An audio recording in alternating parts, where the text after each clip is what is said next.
നമസ്കാരം. വെട്ട ന്യൂസ് ക്യാപ്സൂളിലേക്ക് സ്വാഗതം. ഈ ഓണം സ്നേഹത്തിന്റെയും സമാധാനത്തിന്റെയും സാഹോദര്യത്തിന്റെയും ആവട്ടെ. ഏവർക്കും തിരൂർ പവൻ ഗോൾഡിന്റെ പൊന്നോണ ആശംസകൾ. നിയമവിരുദ്ധ മത്സ്യബന്ധനം തടയണമെന്നാവശ്യപ്പെട്ടുകൊണ്ട് സംയുക്ത മത്സ്യത്തൊഴിലാളി സംഘടനകൾ സമരസംഗമം സംഘടിപ്പിക്കും. സെപ്റ്റംബർ 13 വെള്ളിയാഴ്ച 4 മണിക്ക് താനൂരിലും സെപ്റ്റംബർ 14 പൊന്നാനിയിലുമാണ് സമര സംഗമം സംഘടിപ്പിക്കുന്നതെന്ന് സംഘാടകർ വാർത്താ സമ്മേളനത്തിൽ പറഞ്ഞു. Furniture, electronics, home appliances, Thazhepalam, Tirur. 12 nautical വരെയുള്ള സംസ്ഥാന അതിർത്തിയിലും 200 നോട്ടിക്കൽ മൈൽ വരെയുള്ള കേന്ദ്ര അതിർത്തിയിലും നടക്കുന്ന നിയമവിരുദ്ധമായ രീതിയിലുള്ള മത്സ്യബന്ധനത്തിന് നടപടിയെടുക്കുക. പരമ്പരാഗത മത്സ്യത്തൊഴിലാളികളുടെ യാനങ്ങൾക്ക് മത്സ്യം കിട്ടാത്ത അവസ്ഥ സൃഷ്ടിക്കുന്ന ആഴക്കടലിലെ കപ്പലുകളുടെ മീൻപിടുത്തത്തിനെതിരെ നടപടിയെടുക്കുക തുടങ്ങിയ ആവശ്യങ്ങൾ ഉന്നയിച്ചുകൊണ്ടാണ് സംയുക്ത മത്സ്യത്തൊഴിലാളി സംഘടനകൾ സമരസംഗമം സംഘടിപ്പിക്കുന്നത്. സെപ്റ്റംബർ 13 വെള്ളിയാഴ്ച 4 മണിക്ക് താനൂരിലും സെപ്റ്റംബർ 14 പൊന്നാനിയിലുമാണ് സമരസംഗമം സംഘടിപ്പിക്കുന്നതെന്ന് സംഘാടകർ വാർത്താ സമ്മേളനത്തിൽ പറഞ്ഞു. തൊഴിലാളികൾ മത്സ്യബന്ധനത്തിന് ഇറങ്ങിയപ്പോഴാണ് അവർക്ക് ദാരുണമായ അനധികൃത മത്സ്യബന്ധനത്തെ പറ്റിയിട്ട് സൂചിപ്പിക്കേണ്ടതാണ്.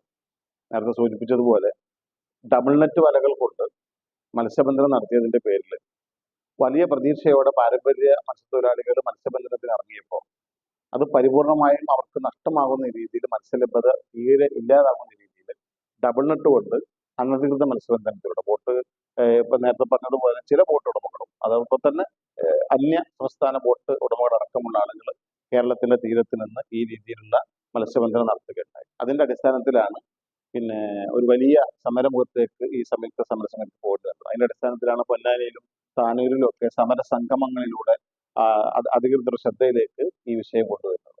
ഞങ്ങൾക്ക് ആവശ്യപ്പെടാനുള്ളത് മണ്ണെണ്ണ അടക്കമുള്ള അല്ലെങ്കിൽ ഡീസൽ അടക്കമുള്ള വിലവർദ്ധിത ഇന്ധനങ്ങൾ കൊണ്ടാണ് മത്സ്യബന്ധന തൊഴിലാളികൾ ഇന്ന് മത്സ്യബന്ധനം നടത്തിക്കൊണ്ടിരുന്നത്. സബ്സിഡി പോലുള്ള സംഗതികളൊക്കെ ഇന്ന് വെട്ടിക്കുറച്ചില്ലാതായിരിക്കുക എന്ന് പറഞ്ഞാൽ മത്സ്യത്തൊഴിലാളികൾ വളരെയധികം പ്രയാസവും പട്ടിണിയുമാണ് ജീവിച്ചുകൊണ്ടിരിക്കുന്നത്.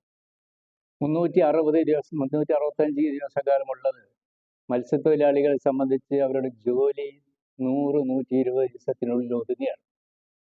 അത് തന്നെ പല ഘട്ടങ്ങളിലും ബന്ധനത്തിന് പോയാൽ ഒന്നും ലഭിക്കാതെ തിരിച്ചു പോരുന്ന അവസ്ഥയുണ്ടാവും. ഇവിടെ മറ്റു കാര്യങ്ങളെ പറ്റി പറഞ്ഞു. ഈ മത്സ്യബന്ധന തൊഴിലാളികൾ മത്സ്യം പിടിക്കാൻ പോകുമ്പോൾ ഉണ്ടാവുന്ന ചെലവ്, ഇന്ധന ചെലവ് വലിയ ഭീമമായ ഇന്ധന ചെലവാണ്. അതൊരു 1-2 ദിവസം അല്ലെങ്കിൽ ഒരാഴ്ച ഇല്ലാതെ വരുമ്പോൾ ആയിരക്കണക്കിന് ഉറുപ്പികയുടെ ലക്ഷക്കണക്കിന് ഉറുപ്പികയുടെ നഷ്ടമാണ് ഉണ്ടാകുന്നത്. അത് തന്നെ ഇന്ധനം ലഭിക്കാതെ വരുന്ന ഇന്ധനം മത്സ്യത്തൊഴിലാളികളെ സംബന്ധിച്ച് മത്സ്യബന്ധനത്തിൽ വളരെ അനിവാര്യമാണ്. ഇപ്പൊ മണ്ണെണ്ണയുടെ കാര്യം പറഞ്ഞു, മണ്ണെണ്ണ തീരെ ലഭിക്കാത്തൊരവസ്ഥ വന്നു. അതുപോലെ തന്നെ ഡീസലും പെട്രോളൊക്കെ നിരന്തരം വർദ്ധിച്ചുകൊണ്ടിരിക്കുകയാണ് ഇവിടെ വില.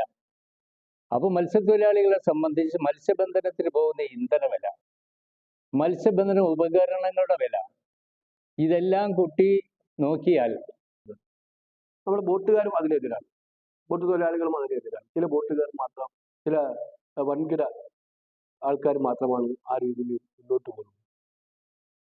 പിന്നെ ഇതുമായി കേന്ദ്രീകരിച്ച് ഞങ്ങൾ മലപ്പുറം ജില്ലയിൽ മാത്രം ഈ സമരം ഒതുങ്ങില്ല എന്നെനിക്കറിയാം. അതുകൊണ്ടാണ് കേരളത്തിലേക്ക് ഈ സമരം വ്യാപിക്കാൻ വേണ്ടി ഞങ്ങൾ ആലോചിക്കുന്നത്. സമ്പത്താകെ നശിച്ചു പോകും. ഇപ്പൊ മത്സ്യത്തൊഴിലാളികൾക്ക് കിട്ടിയില്ലെന്ന് മാത്രമല്ല, ഭാവിയിലേക്കും കിട്ടാത്ത സാഹചര്യം വരും മത്സ്യസമ്പത്ത് നശിച്ചാൽ. അപ്പോ ശക്തമായ നടപടികൾ, നിലപാടുകൾ ആ കാര്യത്തിൽ ഉണ്ടാവണം എന്നാണ് സംയുക്ത മത്സ്യത്തൊഴിലാളി സംഘടനകൾ ആവശ്യപ്പെടുന്നത്.